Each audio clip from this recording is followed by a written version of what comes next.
Була нарада з правоохоронцями. Продовжують очищувати державу від тих, хто досі намагається послаблювати Україну зсередини.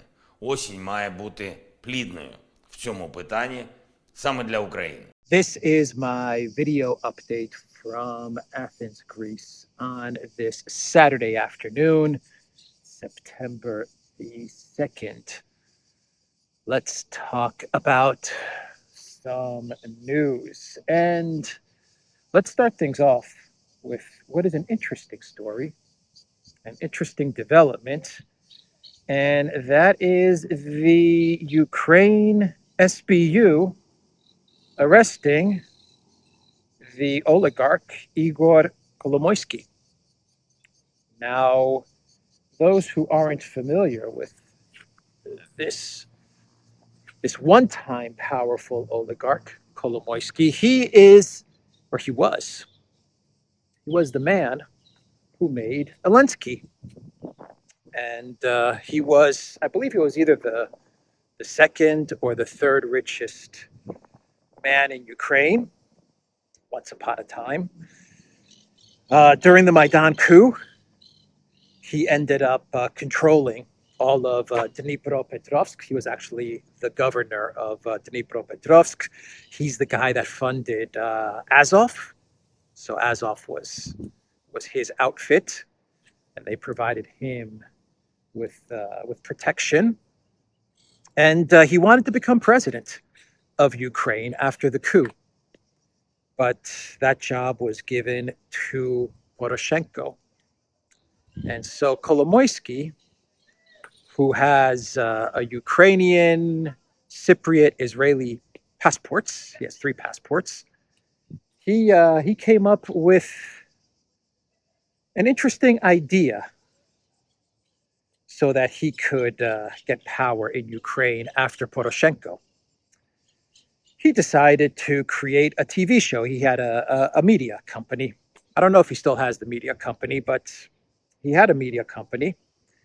And he created a TV show called Servant for the People, Servant of the People. And he decided to cast a young Elensky as the lead role. And Elensky played an actor, I believe an actor-comedian, who ended up becoming president of Ukraine. I think that was pretty much the plot of this sitcom, this television show. And then this television show, Servant of the People, became a party as the elections approached, I believe in 2017 or 2018.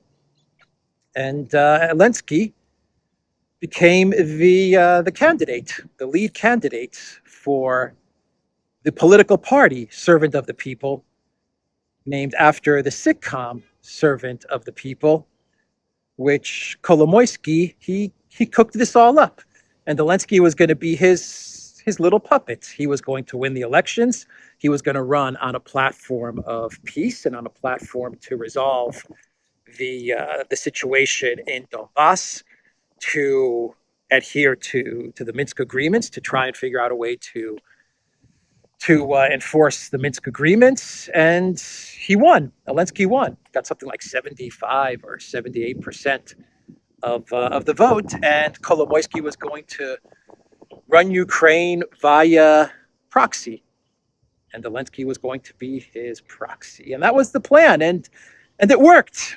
It worked up until the neocons and the United States. They said, well, this is interesting.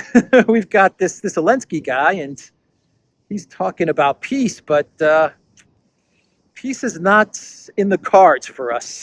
So the neocons, so this is my thinking as to what happened to Kolomoisky and to Elensky. The neocons, they said, we've got this Elensky guy. He is now president, Servant of the People. That's his party. And he won with a very, very wide margin. He has a very strong mandate for the people of Ukraine for peace. Well, we can't have peace, but we have to separate Elensky from his mentor. It's getting windy now. Every time I film, the wind comes. If it keeps on, if the wind keeps on, I'm going to have to put on the dead cat. So, yeah, the neocons, the U.S., the State Department, they said, we don't want peace. We need regime change in Russia. We need to use Ukraine as a proxy for regime change in Russia. So we got to figure out a way to separate Elensky from his mentor. We got to figure out a way to make Elensky our boy. And so that's what they did. They isolated Elensky, got rid of his mentor. They charged Kolomoisky with all kinds of stuff. They seized his assets. He got entangled in like these energy scandals and these corruption scandals, and he went from being worth something like 2 billion to being worth something like 700 million or 800 million. And he actually, I think he moved to Switzerland, and they managed to remove Elensky's sponsor, and Elensky was isolated. He was all by himself. He lost his protection, his krisha, right? He lost the roof that was over him, and he was all by himself. A comedian, puppet actor as president of the United States, as president of Ukraine. And I was thinking Biden when I said puppet, but as president of Ukraine, and he lost the man that was really running the show, Kolomoisky, and he has these Azov guys, he has these Bandera guys, he has all of these forces that are hostile to him. And what does he do? What does Elensky do? Well, my thinking is that the neocons and the U.S. said, Elensky, don't worry about Kolomoisky. You're now our boy. We'll give you the protection. But you have to stop this Minsk agreement, peace with the east of Ukraine, Donbass, Donetsk, Lugansk, nonsense. This platform that you ran on is over. The peace platform is done. Now we need you to start pushing a war platform, and that's what they did. I'm summarizing how the events unfolded, but that's what I believe happened to Kolomoisky. That's how I believe they got control of Elensky. He was left isolated. They removed his mentor, the person that understood all the power plays and the power politics and how the oligarchs operated in a very corrupt Ukraine. They removed that guy, and Elensky, he had to align with someone, and in came the neocons, in came the Biden White House, and they provided Elensky with the protection that he needed. Otherwise, if Elensky didn't have that protection from the U.S., they would have eaten him up for lunch. All of these corrupt forces in Ukraine. There was no way he would have been able to last as president of Ukraine without having someone sponsor him and take care of him. And that was the United States. A very clever move by the neocons, I have to admit. And I think that's how we ended up with a warmonger Elensky. That's how Elensky went from peace candidate to war president. Kolomoisky was marginalized and taken out of the equation, and that was the beginnings of the ramp up to the proxy war in Ukraine. So Kolomoisky has been charged with fraud and money laundering, and I think the charges read something like 5 billion. I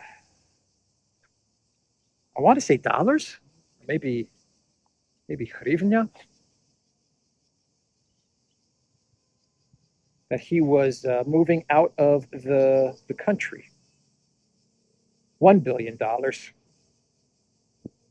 $1 billion that he was moving out of the country I think he was moving it at a point in time. He was moving it via Cyprus, $5.5 billion as well, to Privat Bank, which was in Cyprus. It's closed down now, Privat Bank, but it was in Cyprus. Actually, I've passed by that bank many times in my videos from Nicosia.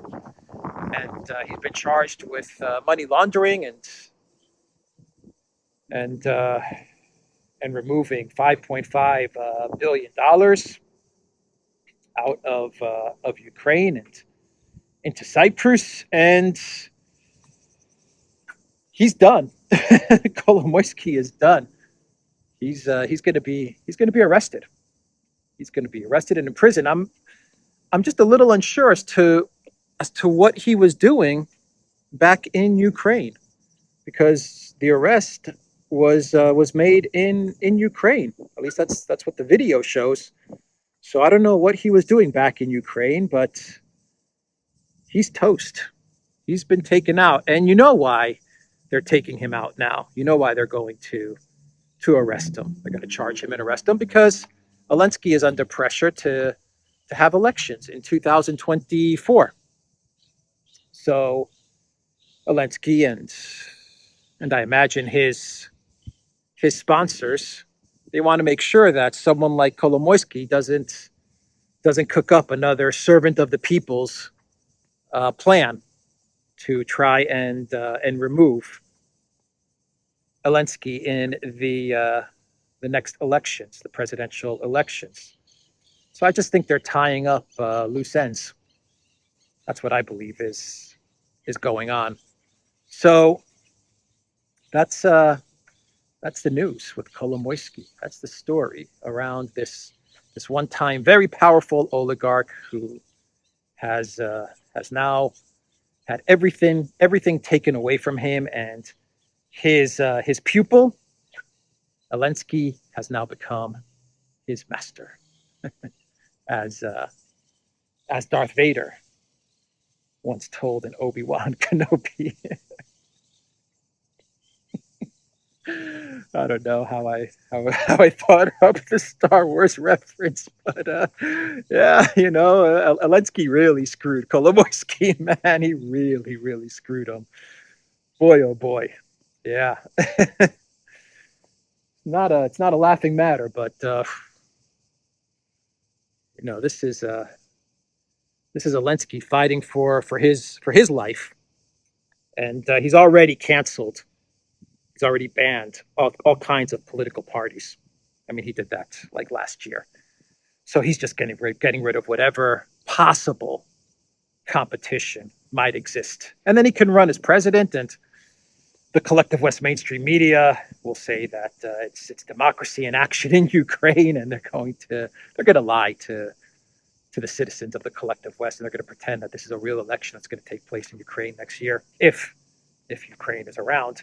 This is a real election, they're going to say, and this is democracy in action, and it's not. But no one's going to know the story about Kolomoisky. No one's going to know the news about Elensky banning political parties and political opposition. The collective West media is not going to talk about any of that stuff, and they're just going to present it if Elensky is still on good terms with the neocons, because that's also a factor in all of this. If he's on good terms with the neocons and they want him to win in 2024, and if there still is a Ukraine in 2024, there's a lot of ifs here, but if all of that it holds true, then the collective West media, they're going to present Elensky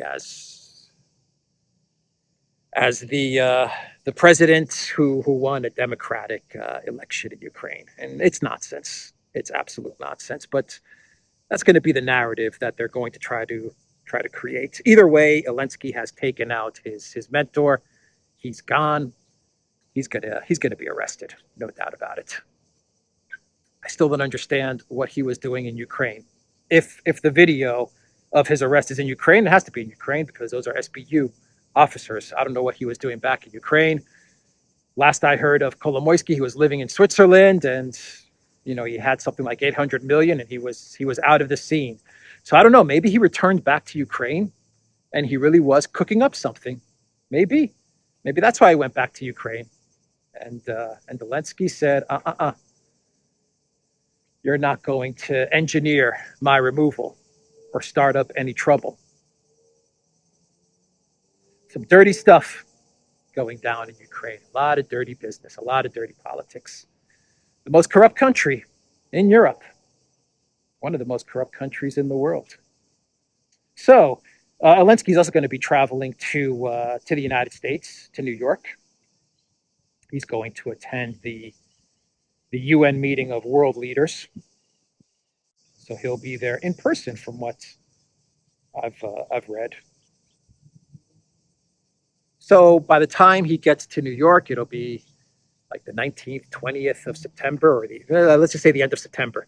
It'll be the end of September, and the big counteroffensive will have extinguished. It would have run its course. A big failure. None of the goals that the collective West outlined for the big counteroffensive, none of those goals were met. At best, at very best, maybe the Ukraine military will be able to capture Rabotinya, but I don't think they'll be able to hold on to it. Maybe they can capture it. Holding on to it, I don't know. I don't think so. But Elensky's going to go to the U.S., and I think that's when we'll find out if he's still if he still is preferred by the neocons, if he's still on good terms with the neocons, or if he goes to the U.S. and they sit him down and they say, Elensky, you're done. We're going to put forth a new candidate. So Kolomoisky's gone.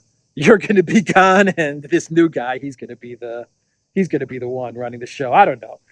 I imagine they'll hold on to Elensky, the neocons. That's my hunch.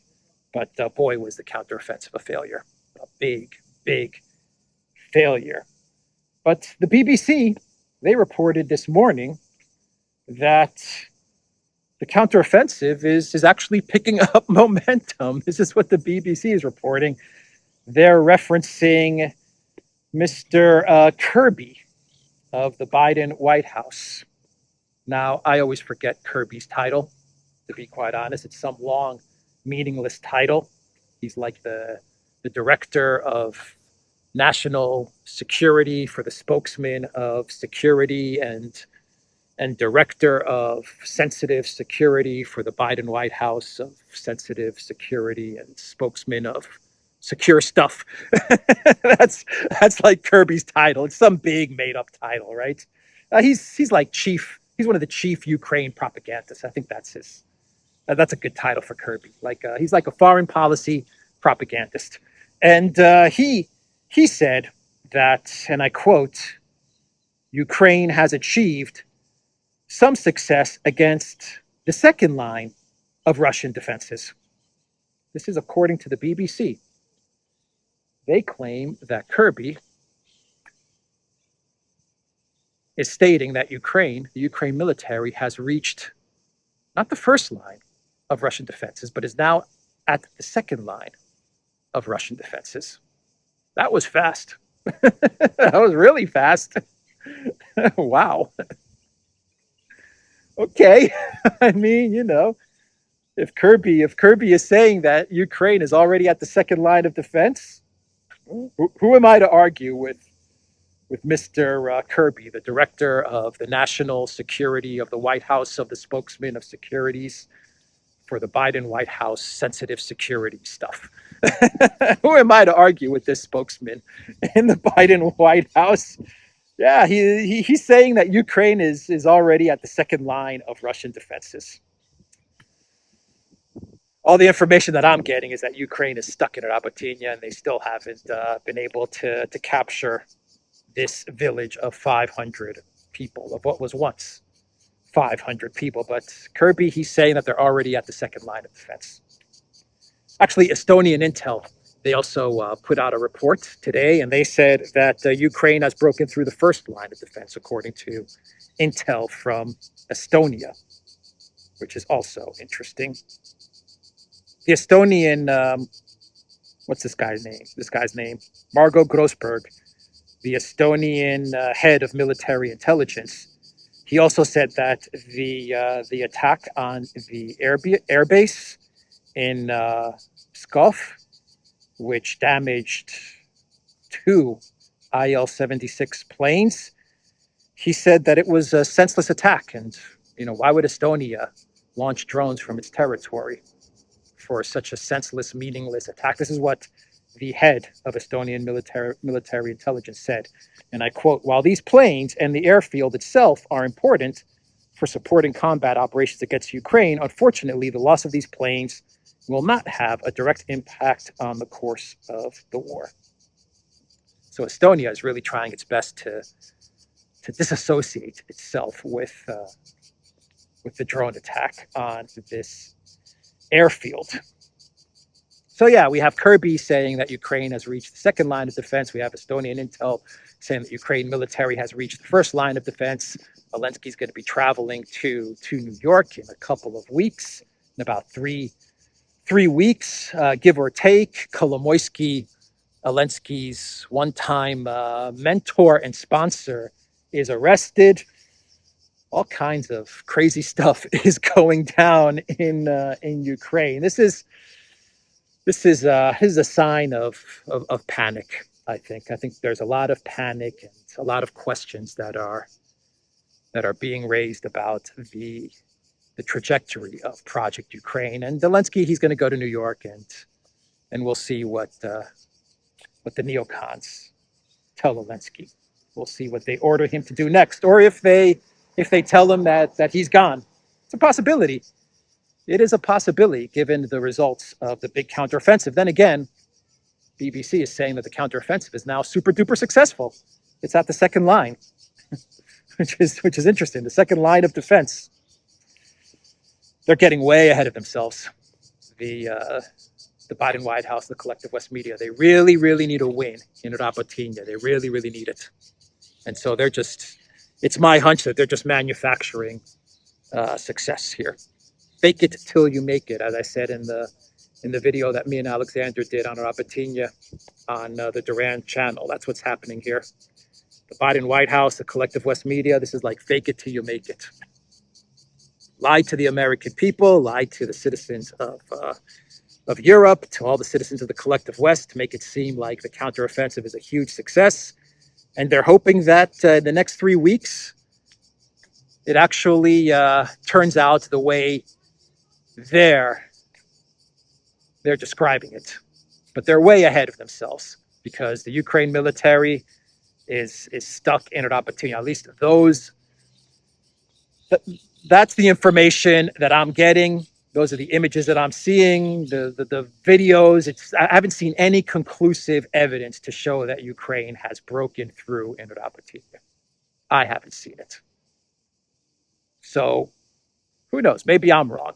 Maybe Kirby is right.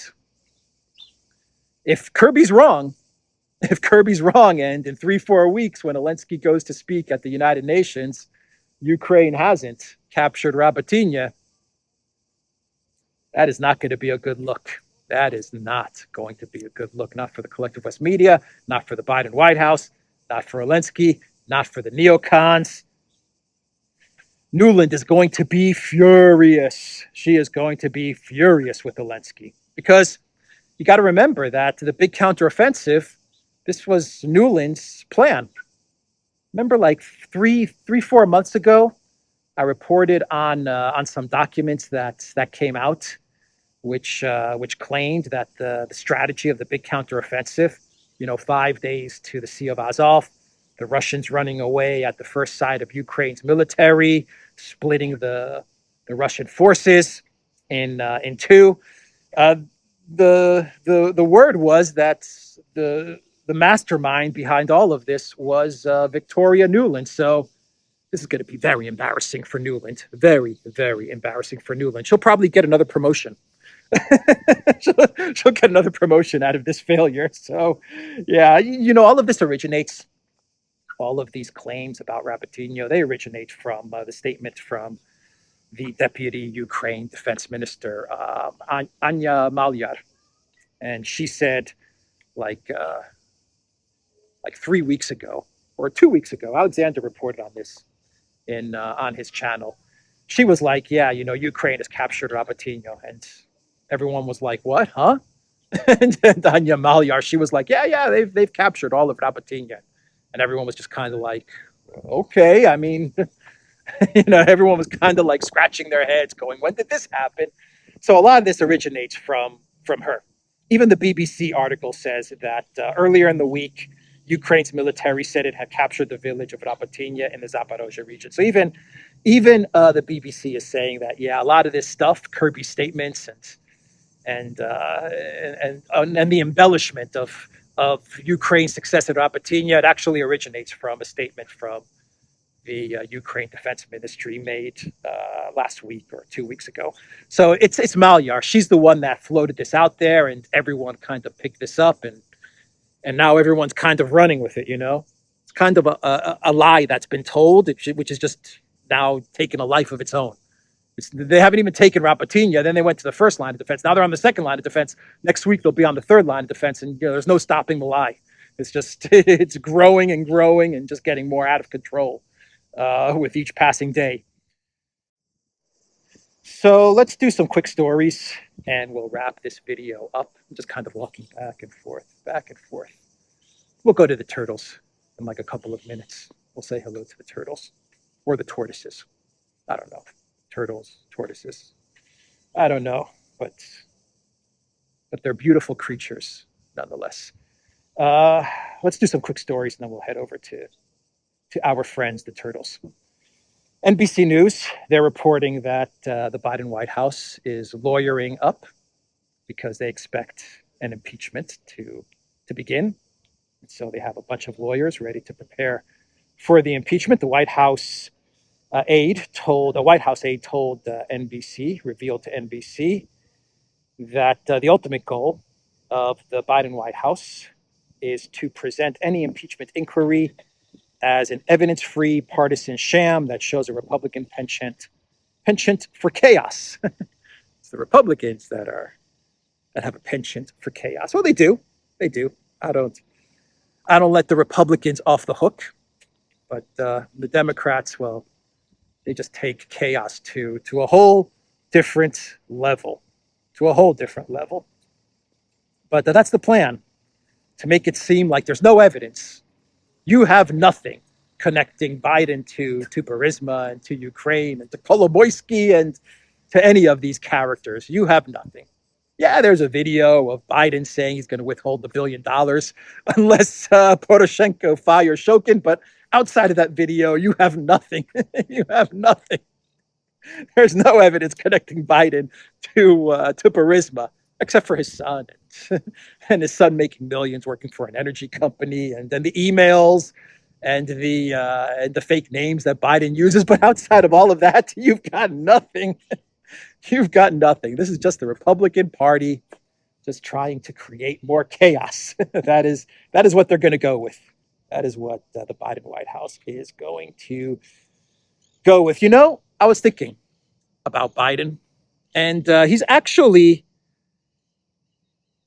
quite a trailblazer, because he's the first person that I know in history who was actually president of two countries while at the same time not really being president of two countries.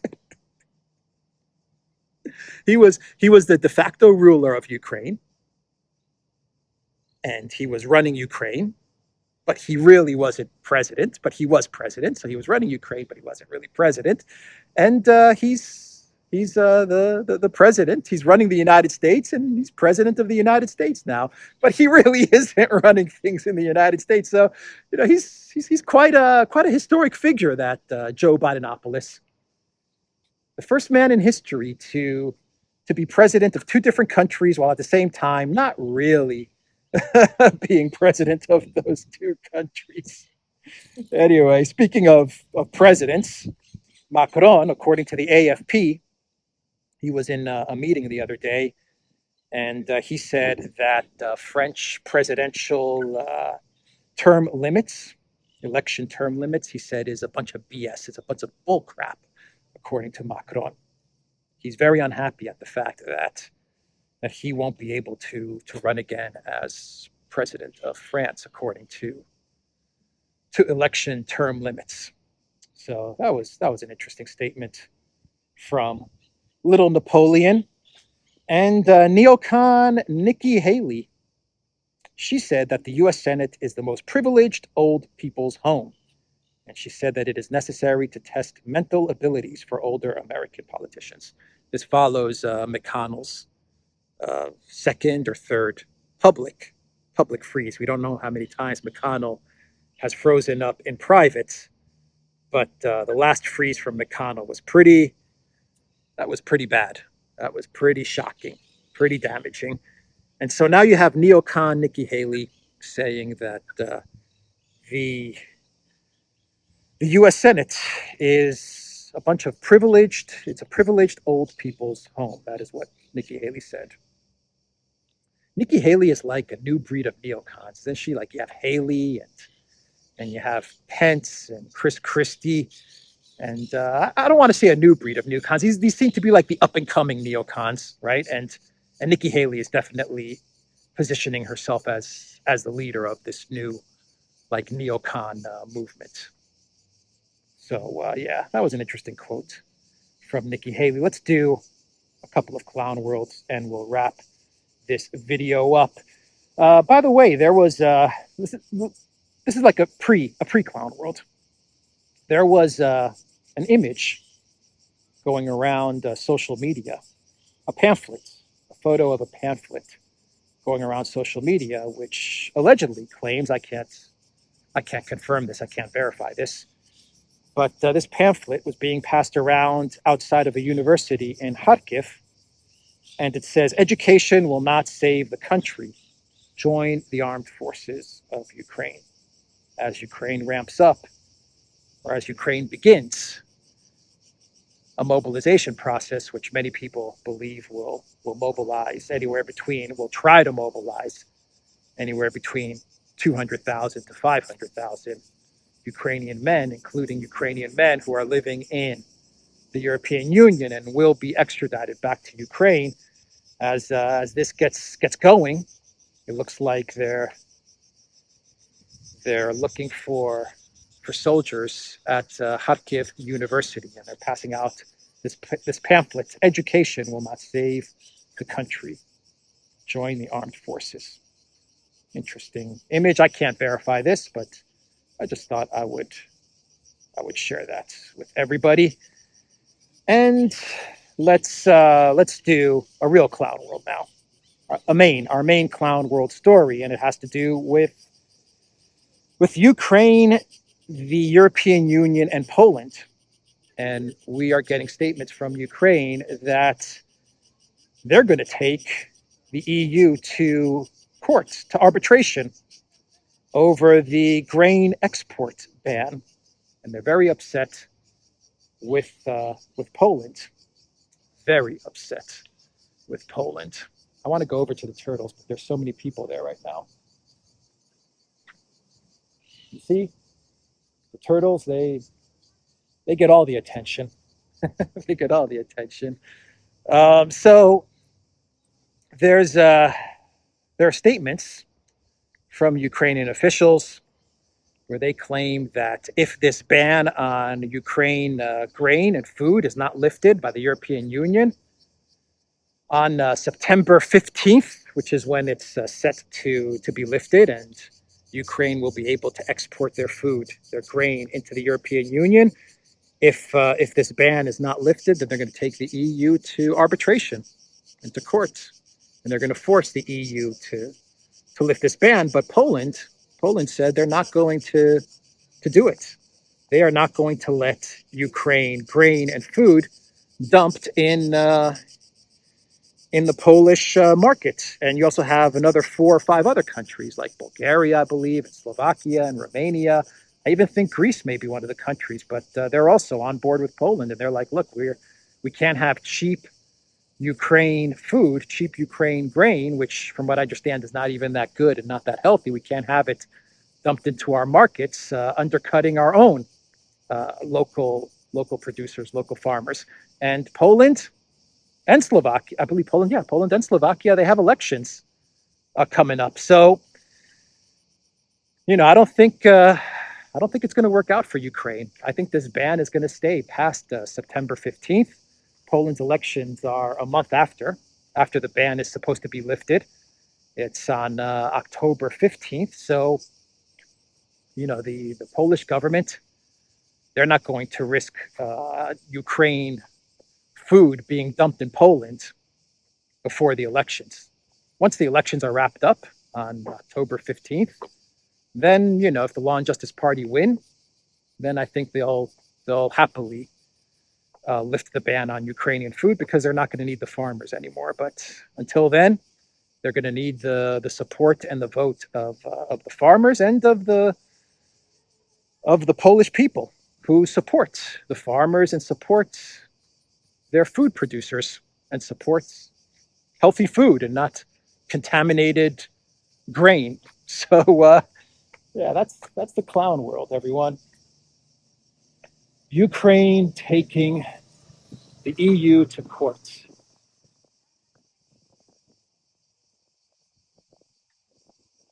See, these little guys, they get all the love. Get all the love.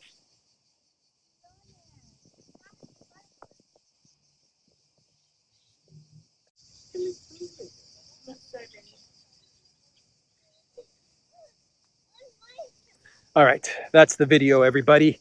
theduran.locals.com. We are on Rumble, Odyssey, BitChute, Telegram, Rockfin, and Twitter. And go to Duran Shop, 10% off. Use the code. Good day. Take care.